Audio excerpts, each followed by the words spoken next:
मैंने ये BTF video उन स्टूडेंट्स के लिए बनाई है जो स्टेट लाइन को बहुत अच्छे से करना चाहते हैं, लेकिन उनका मैथ्स का लेवल थोड़ा सा वीक है।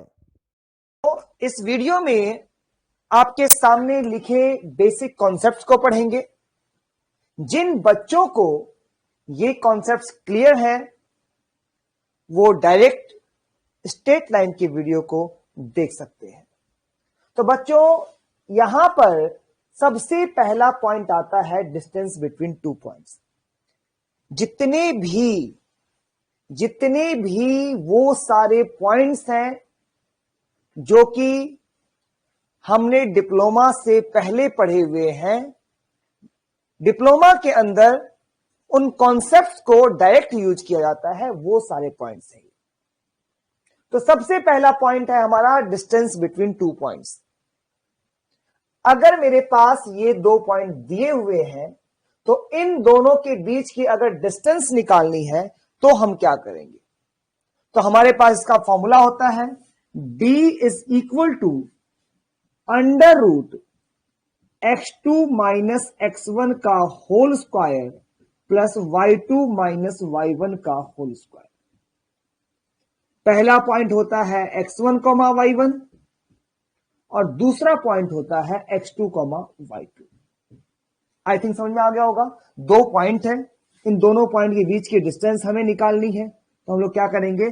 x2 माइनस x1 का whole square plus y2 minus y1 का whole square. Second, mid point.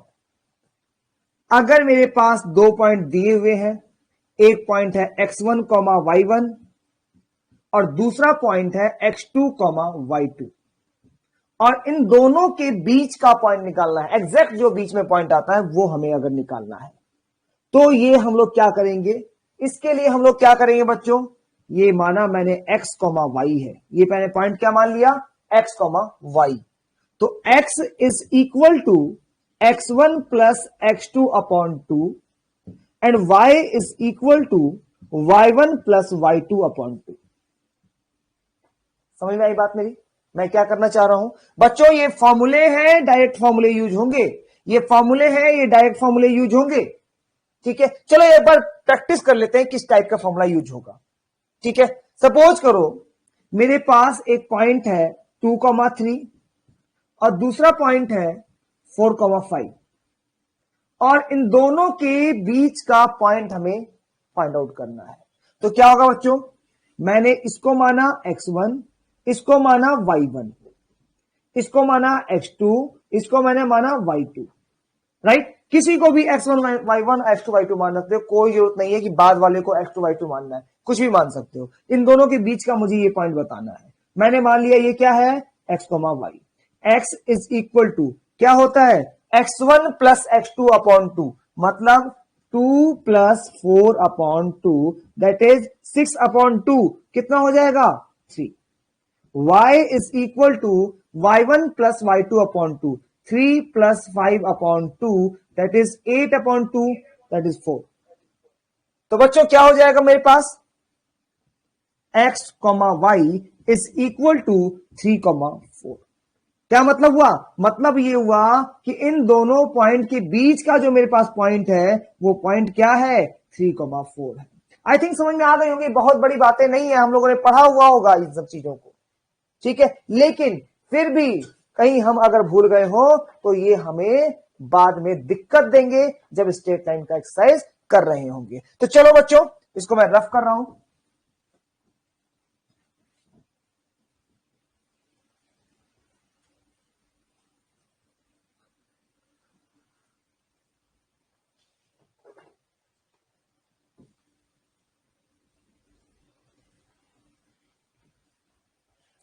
अगला पॉइंट आता है, इसका मैंने एक पॉइंट नहीं देखा, इसका एक एग्जांपल नहीं देखा हम लोगों ने।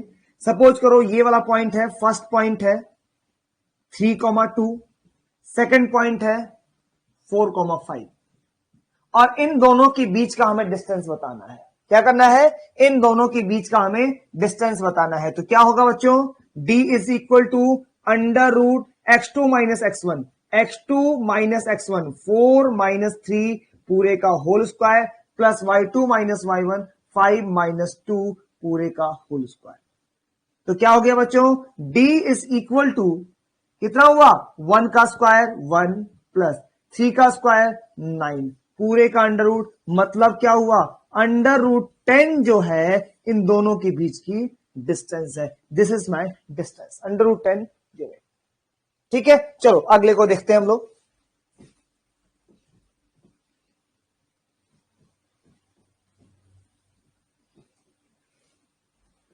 आगे की बात करते हैं। अगला पॉइंट आता है third point, that is section formula. ये बहुत बच्चे भूल चुके होते हैं।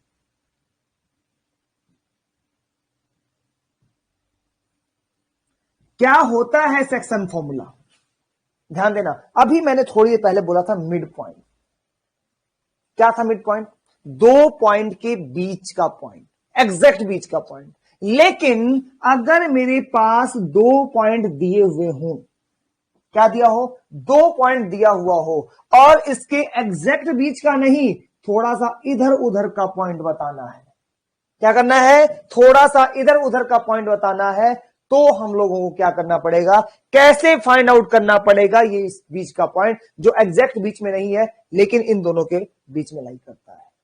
तो हमें क्या करना पड़ेगा, तो बच्चों ध्यान देना, ये पॉइंट मैंने माना x1, y1 और ये मैंने माना x2, y2।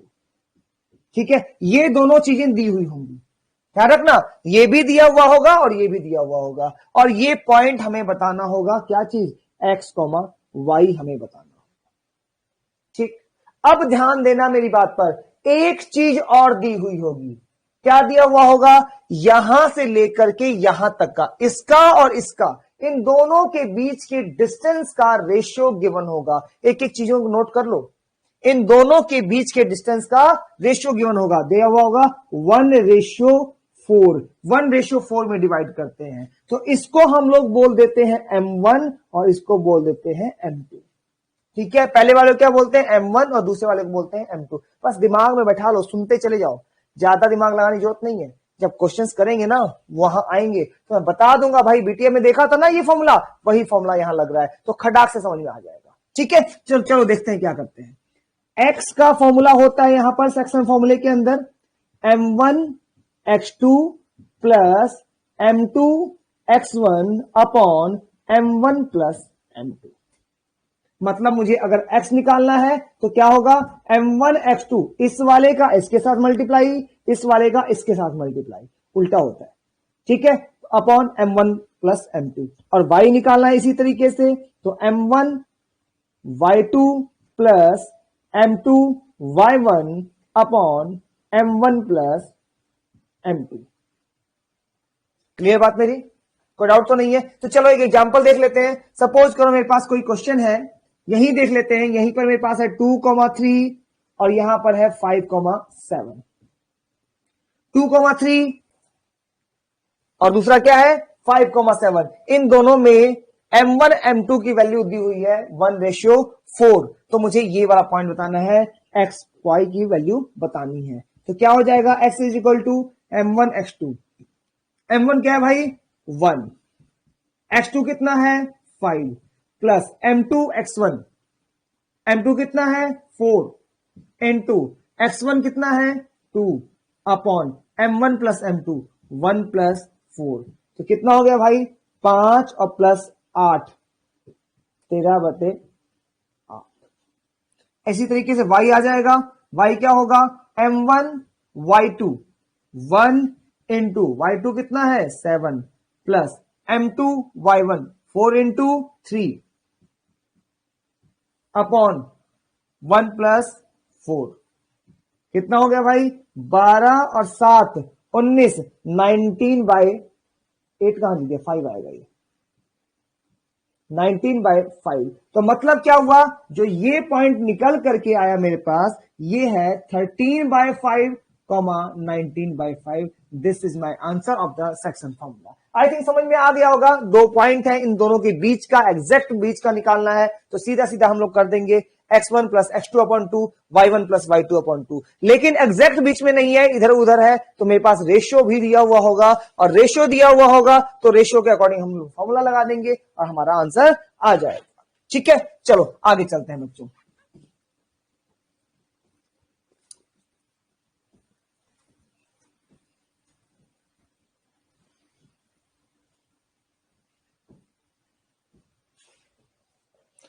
अगला आता है equation of X axis, equation of Y axis. बच्चों लिख लेना, जो बता रहा हूं बहुत इंपॉर्टेंट है, बार बार यूज होगा। इक्वेशन ऑफ एक्स एक्सिस भूल जाते हैं, पता है तो बताओ, नहीं पता ना, भूल गए ना, तो ध्यान से सुन लो। इक्वेशन ऑफ एक्स एक्सिस क्या होता है? y is equal to 0। याद रखना, इक्वेशन ऑफ एक्स एक्सिस क्या होता है? y is equal to 0। इतना सा याद रख लो, इससे ज्यादा याद रखने की जरूरत नहीं है भाई, ठीक है? इससे ज्यादा बताऊंगा बोर हो जाओगे, कोई फायदा नहीं है, मजा नहीं आएगा। तो इक्वेशन ऑफ एक्स एक्सिस याद रख लो, क्या होता है?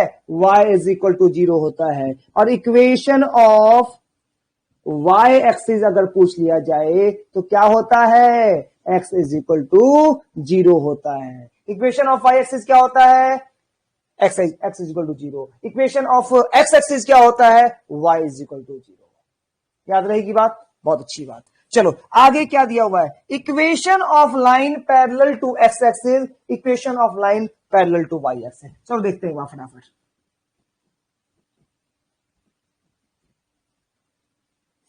क्या बोला भाई इसने? Equation of line parallel to X axis. क्या मतलब हुआ इसका? Equation of line parallel to X axis,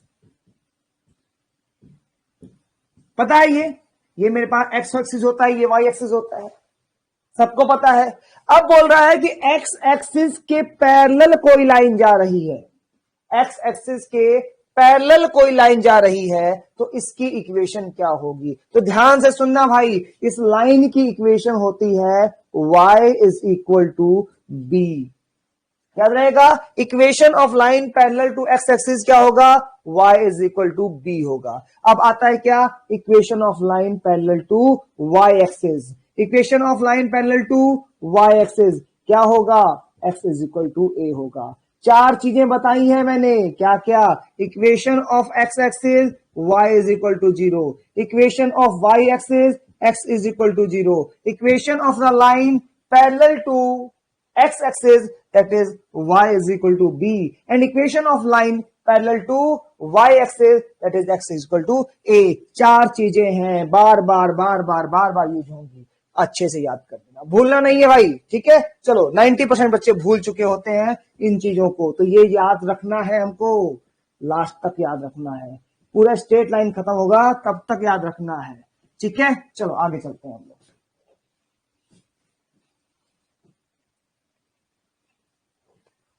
अगला कॉन्सेप्ट आता है मीडियन। ये तीन चीजों में बहुत डाउट होता है बच्चों को, median, altitude and angle bisector. क्या बोला मैंने?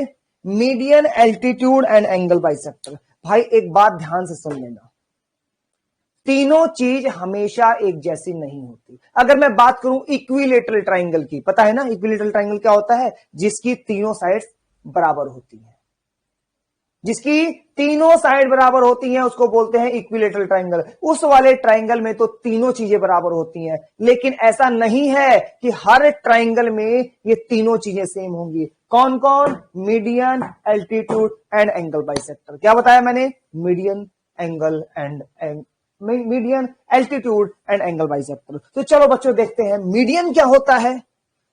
बहुत काम आने वाला है, बहुत काम आने वाली ये तीनों चीजें, बड़े बड़े 10-10 नंबर के क्वेश्चन बनेंगे इनके ऊपर। अगर मुझे कॉन्सेप्ट क्लियर है तो आपसे क्वेश्चन हो जाएगा, अगर कॉन्सेप्ट क्लियर नहीं है तो बैंड बच जाएगी। तो चलो बच्चों बात करते हैं। एक मैंने बनाया ट्राइंगल, एक मैंने बनाया ट्राइंगल, इसके अंदर बात करते हैं मीडियन क्या होगा। क्या बात करते हैं सबसे पहले?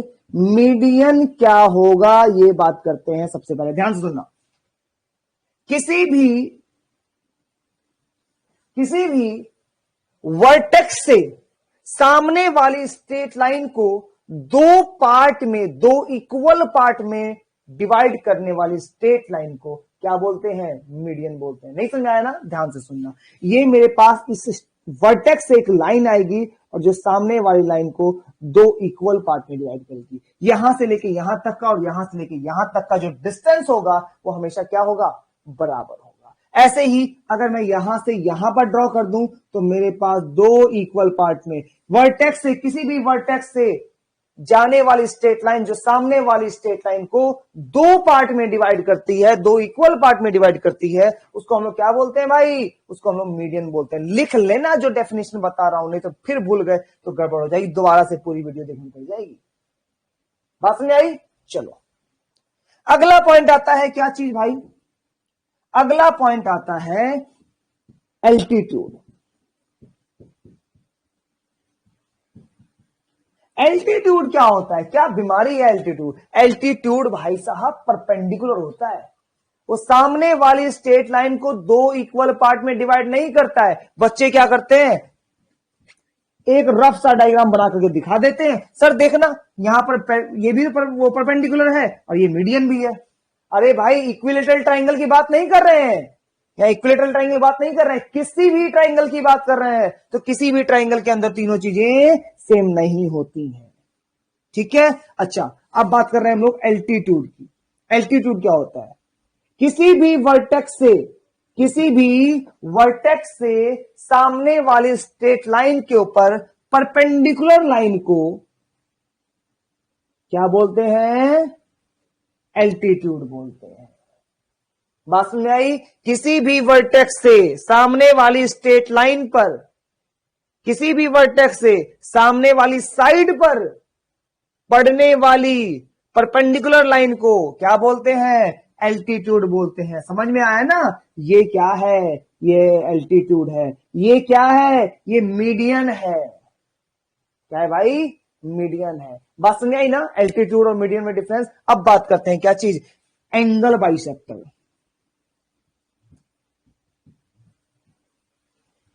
क्या बात करते हैं? Angle bisector. Angle bisector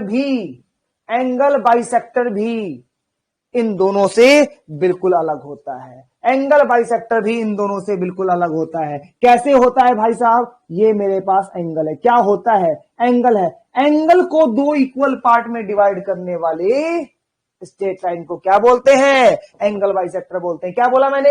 angle को, किसी भी एंगल को, किसी भी ट्राइंगल के अंदर एंगल को दो इक्वल पार्ट में डिवाइड करने वाली स्ट्रेट लाइन को एंगल बाइसेक्टर बोलते हैं। एंगल बाइसेक्टर क्या होगा? एंगल बाइसेक्टर ये होगा। तो ये मेरे पास क्या है? ये है मेरे पास एंगल बाइसेक्टर, ठीक है। ये मेरे पास क्या है? मीडियन है, ठीक है। और ये मेरे पास क्या है? एल्टीट्यूड है। आई थिंक सबको समझ में आ गया होगा कि एल्टीट्यूड क्या बीमारी है, एंगल बाइसेक्टर क्या बीमारी है और मीडियन क्या बीमारी है, ठीक है बच्चों। तो आई थिंक ये तीनों समझ में आ गया होगा। और अब चलते हैं लास्ट पॉइंट पर, और लास्ट पॉइंट क्या है? That is elimination method. किस चीज का एलिमिनेशन भाई? कौन सा एलिमिनेशन मेथड? नाम तो सुना हुआ सा लग रहा है ना। अभी बात करते हैं जिस चीज का सबसे ज्यादा यूज है, जिस चीज का सबसे ज्यादा यूज है पूरे चैप्टर के अंदर, और वो क्या है? Elimination method. हर पॉइंट पर यूज होगा किस चीज का? Elimination method. क्या होता है एलिमिनेशन मेथड? ज्यादा कुछ अभी नहीं पढ़ेंगे, सब कुछ पढ़ेंगे कहां? स्ट्रेट लाइन वाले लेक्चर के अंदर। बस यहां पर मैं बताऊंगा दो इक्वेशन को सोल्व कैसे करते हैं। अब ही तुमको समझ में आ जाएगा सर किस चीज की बात कर रहे हैं। देखो भाई, अगर मेरे पास दिया हुआ है 3x plus 2y is equal to 5, 5x plus y is equal to 6, और मुझे यहां से x और y की वैल्यू निकालनी है। किसकी वैल्यू निकालनी है? x की वैल्यू निकालनी है और y की वैल्यू निकालनी है। तो हम क्या करेंगे? इस चीज को अभी हम लोग पढ़ेंगे एलिमिनेशन मेथड के अंदर। इन दोनों में से, इन दोनों इक्वेशन से अगर x की और y की वैल्यू निकालनी हो तो x y की वैल्यू निकालने के लिए एक मेथड होता है, कई मेथड होते हैं, लेकिन जिसमें से जो मोस्ट पॉपुलर मेथड है दैट इज एलिमिनेशन मेथड। वो अगर पता हो तो हम लोग x और y की वैल्यू निकाल सकते हैं दो इक्वेशन से। क्या यूज होगा, कहां यूज होगा, सब बात करेंगे कहां? स्ट्रेट लाइन वाले चैप्टर के अंदर। तो चलो बात करते हैं बच्चों, ठीक है। देखो क्या करना है, सबसे पहले भाई इसको 2 से मल्टीप्लाई करो और इसके अंदर से माइनस कर दो। तो क्या हुआ? 3x plus 2y is equal to 5। इसको किया मैंने 10x plus 2y is equal to 12। Minus minus minus cancel हो गया भाई, कितना बचा ये बचा 7 माइनस का 7, minus 7x is equal to -7। Minus से माइनस कैंसिल हो गया, x is equal to 7/7 is equal to 1 आ गया। x कितना आ गया भाई, x इक्वल टू 1 आ गया। अब x की वैल्यू ऊपर वाले में पुट कर दो, 3 into 1 plus 2y is equal to 5, 2y is equal to 5 minus 3, 2y is equal to 2, और यहां से क्या आ गया, y is equal to 2/2 cancel हो गया, ये कितना आ गया, 1 आ गया। मतलब क्या हुआ, x, y की वैल्यू क्या आ गई, 1,1 आ गई। बात समझ में आया या नहीं आया? बिल्कुल आसान है, बिल्कुल आसान है। आई थिंक समझ में आ गया होगा थोड़ा सा। बस क्या करना होता है यहां पर, x की या y की, दोनों में से किसी एक चीज को बराबर करके काटना होता है। एक को काटा, दूसरे की वैल्यू निकाली, एक को काटा, दूसरे की वैल्यू निकाली, जब दूसरे की वैल्यू आ गई तो उसके अंदर पुट कर दिया, मेरा आंसर आ गया। ठीक है, एक क्वेश्चन और कर लेते हैं एलिमिनेशन मेथड का, शायद थोड़ा सा और क्लियर हो जाए। जिसको एलिमिनेशन मेथड क्लियर ना हो भाई, पहले एलिमिनेशन मेथड जरूर अच्छे से क्लियर कर लेना 10th की बुक से उठा करके, नहीं तो गड़बड़ हो जाएगी स्ट्रेट लाइन के अंदर। ठीक है, चलो एक बार देखते हैं। अगर फिर भी ना समझ में आए तो मुझे बता देना, मैं एक और वीडियो बना दूंगा स्ट्रेट लाइन के ऊपर, क्या नाम है, किसके ऊपर भाई, एलिमिनेशन मेथड के ऊपर। ठीक है, चलो एक और देखते हैं। यहां दिया हुआ है 5x minus 2y is equal to 8, 4x minus 5y is equal to 3। ये मेरे पास दिया हुआ है, और यहां से क्या करना है भाई, x और y की वैल्यू निकालनी है। किसी भी एक वेरिएबल को बराबर करना है, ध्यान से सुन लो, किसी भी एक वेरिएबल को बराबर करना है, चाहे x को बराबर कर दो या फिर y को बराबर कर दो। समझ में आ रही है ना बात मेरी, या तो x को बराबर कर दो या y को बराबर कर दो। तो हम लोग क्या करते हैं भाई, हम लोग y को बराबर कर लेते हैं। y को बराबर करने के लिए इसको 5 से मल्टीप्लाई करना पड़ेगा और इसको 2 से मल्टीप्लाई करना पड़ेगा, तभी होगा ना। ये भी 10 हो जाएगा 5 से मल्टीप्लाई होने के बाद, और ये भी 10 हो जाएगा। और ऐसा नहीं है, ऐसा बिल्कुल नहीं है कि सिर्फ और सिर्फ इनको ही मल्टीप्लाई करें तो काम चल जाएगा, बिल्कुल नहीं चलेगा। समझ में आ रही है ना बात, हमको क्या करना पड़ेगा, पूरी इक्वेशन को मल्टीप्लाई करना। अगर इसको मल्टीप्लाई करना है तो पूरी इक्वेशन को मल्टीप्लाई करना पड़ेगा इक्वल टू के बाद तक। तो क्या हुआ यहां पर, 25x minus 10y is equal to 40। यहां से क्या हुआ, 8x minus 10y is equal to 6। क्या आपस में कट जाएगा, नहीं कटेगा, बिकॉज साइन सेम होता है तो नहीं कटता है।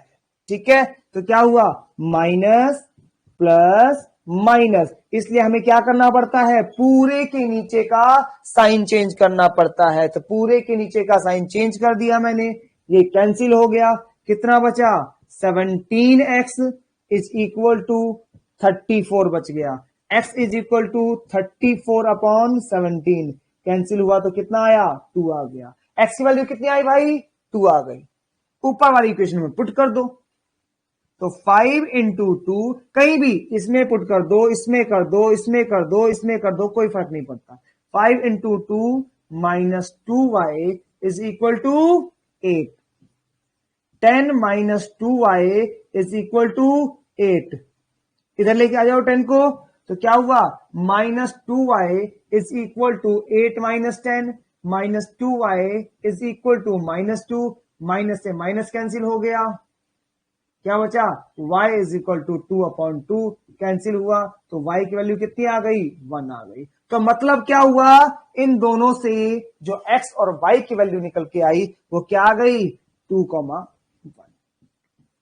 बच्चों, स्ट्रेट लाइन में यूज होने वाले बेसिक फॉर्मूले, बेसिक कॉन्सेप्ट सारे मैंने क्लियर कर दिए हैं। ऐसा नहीं है कि मैंने स्ट्रेट लाइन के फॉर्मूले कवर किए हैं। स्ट्रेट लाइन के फॉर्मूले स्ट्रेट लाइन के लेक्चर में ही कवर होंगे, ठीक है। स्ट्रेट लाइन के लेक्चर्स अब तुम देख सकते हो, जिन बच्चों का लेवल डाउन था वो बच्चे इस लेक्चर को देखने के बाद स्ट्रेट लाइन के लेक्चर को इजीली समझ सकते हैं, सारे कॉन्सेप्ट के साथ समझ सकते हैं। तो चलिए मिलते हैं नेक्स्ट लेक्चर में स्ट्रेट लाइन के लेक्चर में।